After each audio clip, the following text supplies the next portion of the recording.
प्रिय छात्रों, आज हम अपनी हिंदी की पाठ्य पुस्तिका स्पर्श भाग 2 से गद्य 1 बड़े भाई साहब पाठ की पुनरावृत्ति करेंगे। इस पाठ के लेखक उपन्यास सम्राट मुंशी प्रेमचंद जी हैं। तो आइए कहानी के मुख्य बिंदुओं पर नजर डालते हैं। इस कहानी में दो प्रमुख पात्र हैं, एक है बड़ा भाई और दूसरा छोटा भाई। बड़ा भाई और छोटा भाई दोनों की उम्र में 5 वर्ष का अंतर है। बड़ा भाई 14 वर्ष का है और 9वीं कक्षा में पढ़ता है। दोनों भाई पढ़ाई के लिए परिवार से दूर छात्रावास में रहते हैं।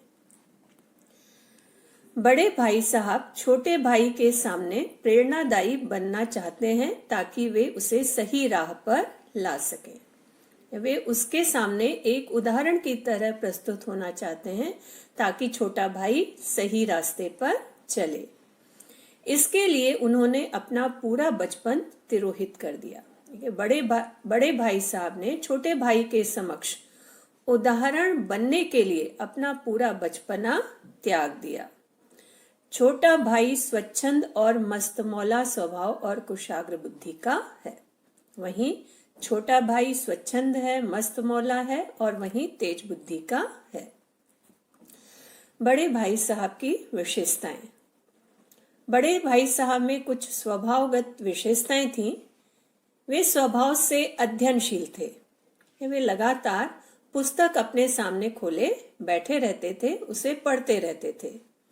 किताबों के हाशियों पर चिड़ियों, कुत्तों, बिल्लियों की तस्वीरें बनाया करते थे। इसके साथ ही साथ कभी कभी ऐसी शब्द रचना करते जिसमें ना कोई अर्थ होता ना सामंजस्य। ठीक है, कभी कभी वे ऐसे शब्द बनाते जिसका ना तो कोई अर्थ होता ना ही उनमें आपस में कोई तालमेल होता। कभी कभी एक ही नाम या शब्द या वाक्य 10-20 बार लिख डालते और कभी कभी ऐसा होता कि वे एक नाम या एक शब्द या एक बार एक ही वाक्य 10 से 20 बार लिख डालते। छोटे भाई की रुचियां। अब छोटे भाई की रुचियां किन किन चीजों में थी, वो कौन कौन से काम करना पसंद करता था? हॉस्टल से निकलकर मैदान में आ जाना, कंकरियां उछालना, कागज की तितलियां उड़ाना, चार दीवारी पर चढ़कर कूदना, फाटक को मोटर कार बनाना। तो छोटा भाई अक्सर हॉस्टल से निकलकर मैदान में खेलने कूदने के लिए आ जाया करता था। कंकरियां उछालना उसे अच्छा लगता था, वो कागज की तितलियां बनाकर उड़ाता था, चार दीवारी पर चढ़कर कूदता था और जो हॉस्टल का फाटक था उसे मोटर कार की तरह बनाकर चलाता था। बड़े भाई साहब की प्रतिक्रिया। छोटे भाई को इस तरह की हरकतें करते देख बड़े भाई साहब उसे तरह तरह की नसीहतें देते। बड़े भाई साहब उसे नसीहतें देते कि इस तरह अंग्रेजी पढ़ोगे तो जिंदगी भर पढ़ोगे और एक अक्षर भी नहीं आएगा। तुम मेरी मेहनत नहीं देखते। मैं खेल तमाशे सब छोड़कर पढ़ता रहता हूँ, फिर भी एक कक्षा में 2-3 साल लगाता हूँ। तुम्हें यदि इसी तरह समय गंवाना है तो घर जाकर गुल्ली डंडा खेलो। दादा की कमाई के रुपए क्यों बर्बाद करते हो? तो बड़े भाई उसे नसीहतें देते, डांटते कि अगर तुम्हें इसी तरह खेल कूद में अपना समय बर्बाद करना है तो तुम यहाँ रुक करके दादा के पैसे क्यों बर्बाद कर रहे हो? तुम गांव चले जाओ। तुम मुझे भी नहीं देखते। मैं खेल तमाशा सब कुछ छोड़कर दिन रात पढ़ता रहता हूँ, लेकिन फिर भी कई बार एक एक कक्षा में 2-2, 3-3 साल लगाता हूँ। छोटे भाई द्वारा बड़े भाई की बात पर अमल करने का प्रयास। तो जब छोटा भाई बड़े भाई से डांट खाता तो कई बार रुआसा हो जाता और उनकी बताई हुई बातों पर अमल करने की कोशिश करता। और इसके लिए क्या करता? छोटा भाई टाइम टेबल बना लेता जिसमें पढ़ने लिखने की ही जगह होती, खेल कूद का मत गायब रहता। प्रातः काल 6 बजे से रात 11 बजे तक सभी विषयों के लिए जगह देकर उसी के अनुसार पढ़ाई करने की सोचता। तो छोटा भाई टाइम टेबल बना लेता जिसमें केवल पढ़ाई लिखाई का ही स्थान होता, उसमें खेलकूद की कोई जगह नहीं रहती। सुबह 6 बजे से रात 11 बजे तक लगातार सभी विषयों को जगह देकर उसके अनुसार पढ़ाई करने की बात सोचता। लेकिन फिर भी ऐसी कौन सी वजह थी जो उसे इन सब चीजों पर अमल करने से रोकती थी? परंतु मैदान की सुखद हरियाली, हवा के हल्के हल्के झोंके, फुटबॉल की उछल कूद, कबड्डी के दांव घात, वॉलीबॉल की तेजी और फुर्ती उसे आकर्षित करने लगती और वह सब कुछ भूल जाता। लेकिन होता क्या, मैदान की हरी हरी घास, हवा के झोंके, फुटबॉल, कबड्डी, वॉलीबॉल जैसे जो खेल हैं वो उसे अपनी ओर आकर्षित करने लगते और वो भाई की डांट नसीहत सब कुछ भूल जाता और खेलने के लिए मैदान में चला जाता। बड़े भाई साहब के फेल होने पर छोटे भाई के व्यवहार में परिवर्तन। सालाना इम्तिहान हुए और बड़े भाई साहब लगातार पढ़ाई करते रहने के बावजूद फेल हो गए और वहीं छोटा भाई कक्षा में प्रथम आया। तो अब छोटे भाई के व्यवहार में कुछ परिवर्तन आए। बड़े भाई का व्यवहार नरम पड़ने के कारण छोटे भाई की स्वच्छंदता बढ़ गई। वह उनकी सहिष्णुता का अनुचित लाभ उठाने लगा। भाई साहब का डर समाप्त हो गया, पतंगबाजी का नया शौक लग गया। तो अब बड़े भाई साहब का व्यवहार कुछ नरम पड़ गया जिसका फायदा छोटे भाई ने उठाया। अब उसकी स्वच्छंदता बढ़ गई थी और वह बड़े भाई की सहिष्णुता का अनुचित लाभ भी उठाने लगा था। बड़े भाई साहब का जो डर अभी तक उसके मन में था वो समाप्त होता गया और इसके साथ ही साथ उसे पतंगबाजी का नया शौक भी लग गया था। वर्तमान शिक्षा प्रणाली पर व्यंग। तो अब बड़े भाई साहब ने जब छोटे भाई की इन हरकतों को देखा तो उन्होंने उसे अनेक तरीकों से समझाने की कोशिश की। उन्होंने जो वर्तमान शिक्षा प्रणाली है उस पर व्यंग करते हुए कहा कि हमारी शिक्षा प्रणाली के अनुसार रटने पर ही जोर दिया जाता है। अर्थ समझ में आए या ना आए, बच्चा रटकर ही पास हो जाता है। वे अपने छोटे भाई को फिर से समझाते हैं, उन्हें नसीहतें देते हैं और इसके लिए वे ज्योमेट्री, अलजेब्रा, इतिहास, हिंदी, अंग्रेजी जैसे विषयों के बारे में बताते हुए कहते हैं कि बच्चे को इन सब विषयों में जो बातें सिखाई जाती हैं उनके अर्थ समझ में आए या ना आए, लेकिन पास होने के लिए, उत्तीर्ण होने के लिए एक चीज जरूरी है कि बच्चा अगर ठीक से रट लेता है तो वो मात्र रट करके ही पास हो जाता है। बड़े भाई साहब वर्तमान शिक्षा प्रणाली पर व्यंग करते हैं और जो रटकर पढ़ने की जो विद्या है उसे समाप्त करने की बात कहते हैं और इसके साथ ही साथ वे अनुभवी ज्ञान को महत्व देते हैं। इस साल फिर से परीक्षा होती है और बड़े भाई साहब फिर से अनुत्तीर्ण हो जाते हैं। अब बड़े भाई साहब और छोटे भाई के बीच जो कक्षा का अंतर था वो मात्र 1 वर्ष का रह जाता है। बड़े भाई साहब 9वीं कक्षा में थे, वे लगातार 2 साल से अनुत्तीर्ण होते आ रहे थे और छोटा भाई फिर से प्रथम आया था और इस साल वो 8वीं कक्षा में आ गया था। तो अब उसका घमंड बढ़ गया था। बड़े भाई साहब छोटे भाई का जो उसके अंदर गर्व आ गया था उसे समाप्त करते हुए कहते हैं कि जो रटने की विद्या है, जिस तरह रट रट के लोग उत्तीर्ण होते हैं वो उचित नहीं है। उन्होंने रटने की विद्या के तुलना में अनुभवी ज्ञान को ज्यादा महत्व दिया है। उन्होंने लेखक को तजुर्बे का महत्व स्पष्ट करते हुए कहा कि भले ही तुम मेरे से कक्षा में कितने भी आगे निकल जाओ, फिर भी मेरा तजुर्बा तुमसे ज्यादा रहेगा और तुम्हें समझाने का अधिकार भी रहेगा।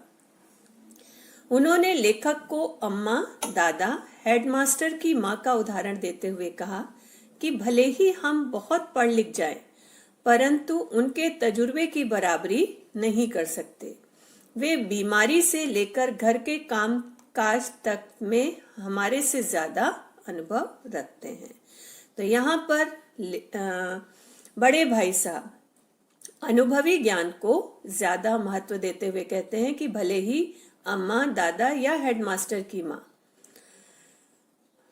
हमारे जितने पढ़े लिखे नहीं है, लेकिन जिंदगी का जो अनुभव उनके पास है वो हमसे कहीं ज्यादा है। लेखक भाई साहब के इस समझाने की नई योजना के कारण उनके सामने नतमस्तक हो गया। उसे सचमुच अपने छोटे होने का एहसास हो रहा था। तो लेखक ने बड़े भाई साहब ने जब लेखक को इस तरह से हेडमास्टर की माँ, अपनी अम्मा और दादा का उदाहरण देकर समझाया तो उनकी लेखक की अब सब बातें समझ में आ गई और वो अपने भाई के सामने नतमस्तक हो गया। अब उसे सचमुच अपने छोटे होने का एहसास हो रहा था।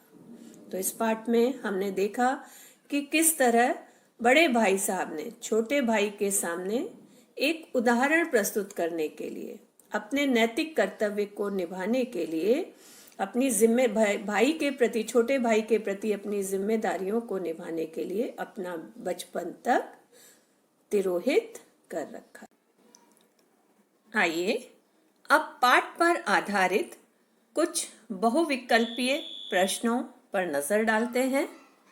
प्रश्न है, सही विकल्प चुनिए। पहला प्रश्न, बड़े भाई साहब लेखक से कितने वर्ष बड़े थे?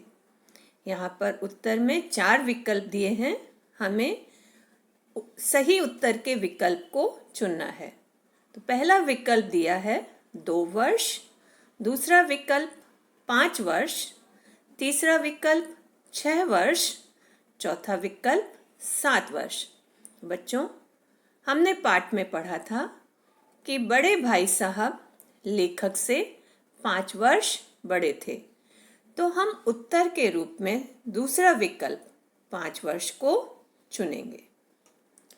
दूसरा प्रश्न है, किसी विपत्ति के आने पर बड़े भाई साहब के दादा क्या करते? यहाँ पर भी उत्तर में 4 विकल्प दिए हैं।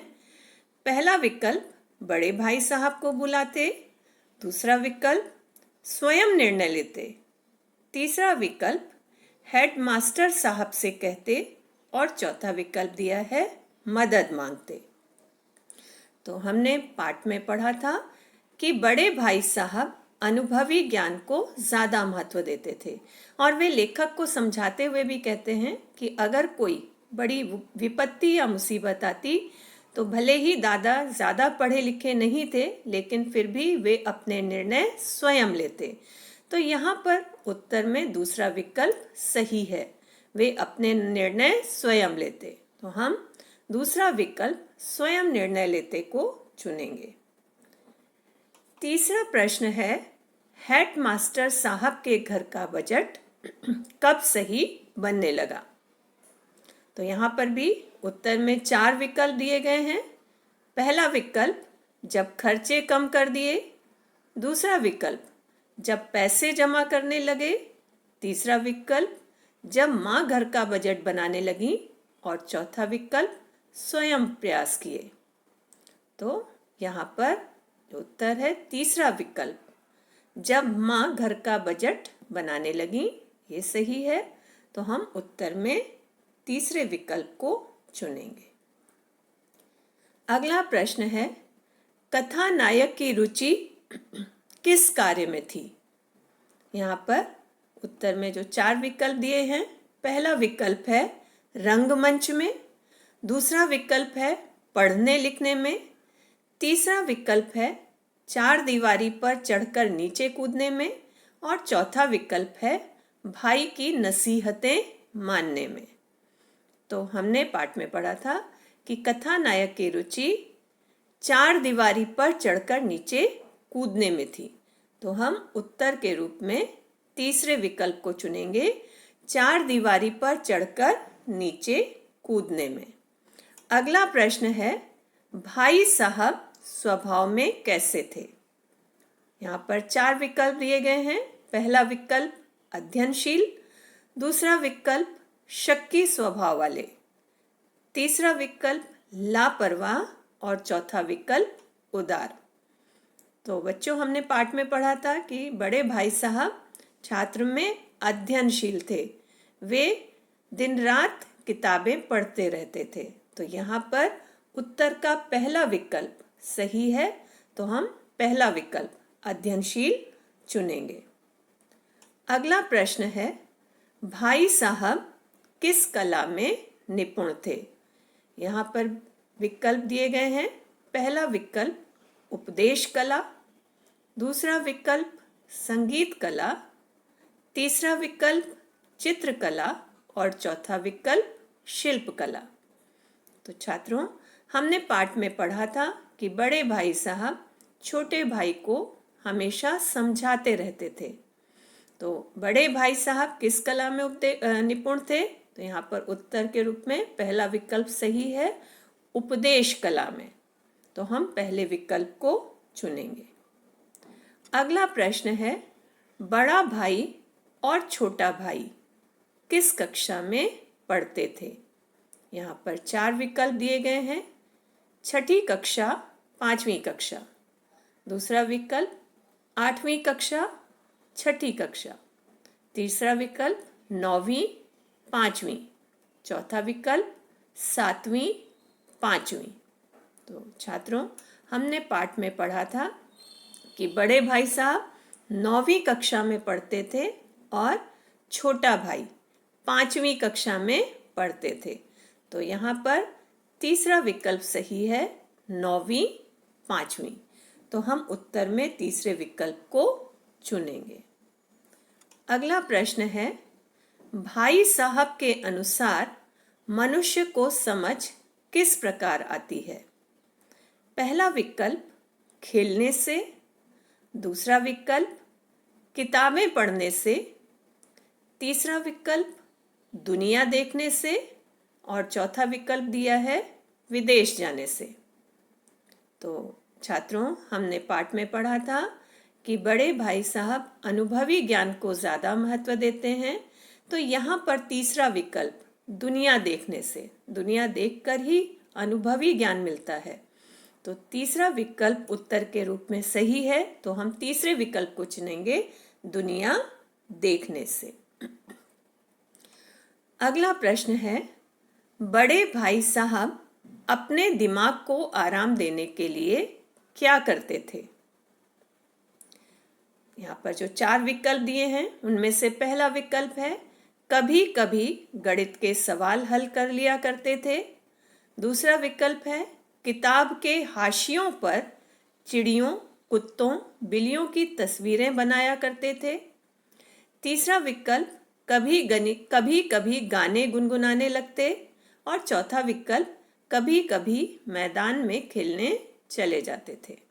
बच्चों, हमने पढ़ा था कि जब बड़े भाई साहब पढ़ते पढ़ते थक जाते तो दिमाग को आराम देने के लिए वे किताब के हाशियों पर चिड़िए, कुत्तों, बिल्लियों की तस्वीरें बनाया करते थे। तो यहाँ उत्तर में दूसरा विकल्प सही है, किताब के हाशियों पर चिड़ियों, कुत्तों, बिल्लियों की तस्वीरें बनाया करते थे। तो छात्रों, ये पाठ पर आधारित कुछ बहुविकल्पीय प्रश्न थे। मैं उम्मीद करती हूँ कि आपको पाठ की पुनरावृत्ति और बहुविकल्पीय प्रश्न किस तरीके से पूछे जाएंगे ये आपको समझ में आया होगा। धन्यवाद।